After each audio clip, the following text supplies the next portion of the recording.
Un ventre plat, une chevelure abondante, un nez parfait. Chaque année en France, 2 millions de personnes ont recours à la chirurgie esthétique. Et parmi elles, 10 000 partent à l'étranger pour se faire opérer. Là où les tarifs sont bien moins élevés, Turquie, Hongrie, Tunisie. Mais les risques sont loin d'être négligeables, comme le montre l'enquête de ce 20h. Elle est signée Camille Michaeli, Stéphane Orgoulescu et Thierry Valta.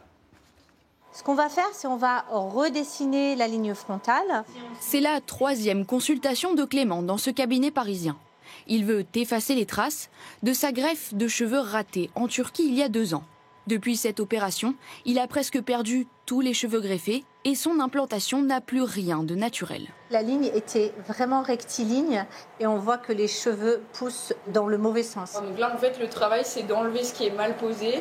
Enlever ce qui est mal posé et redensifier secondairement la zone. Le jeune homme n'est pas un cas isolé.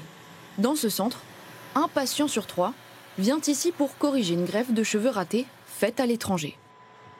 C'était 2 fois moins cher, c'est très alléchant et c'est pour ça que je m'y suis intéressé et je pensais que ça marcherait et loupé. Pour corriger son opération, il lui faut encore plusieurs séances pour un coût total de 11 000 €, soit plus de 2 fois le prix de sa première greffe. Mais cette solution n'est pas toujours possible. Il y a des risques inhérents à l'intervention, on peut avoir des infections, on pourrait avoir des nécroses. C'est ce compte, suivi par 5 millions de personnes, qui a convaincu Clément de se faire opérer. Les réseaux sociaux regorgent de comptes similaires. L'équipe planifie tous les aspects de leur voyage. Ce qui est dingue dans cet hôtel, c'est qu'il y a une piscine et un spa. Ces formules de tourisme médical promettent aux patients des économies sur tout type de chirurgie, dans des cliniques présentées comme luxueuses. Ce chirurgien appelle à la méfiance. Vous voyez la magnifique piscine dans laquelle vous allez vous baigner le lendemain d'une intervention. Réduction de 50% sur la 2e, 3e chirurgie. Déjà en France, un médecin, il n'a pas le droit de faire de la publicité.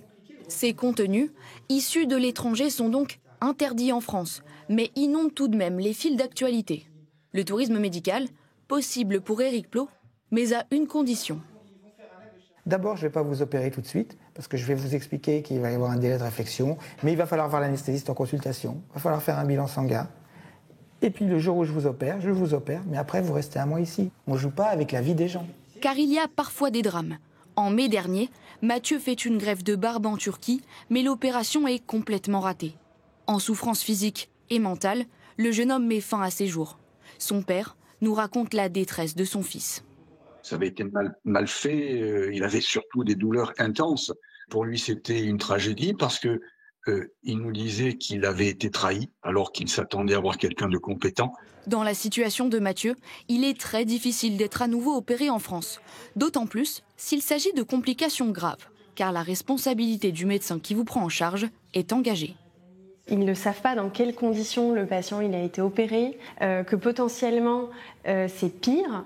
Tous les intervenants de la prise en charge seront mis en cause, sauf ceux qui sont intervenus à l'étranger. Si vous êtes opéré à l'étranger, vous prenez le risque de n'avoir aucun recours une fois revenu en France. Seule possibilité donc, entamer des poursuites dans le pays où vous avez été opéré.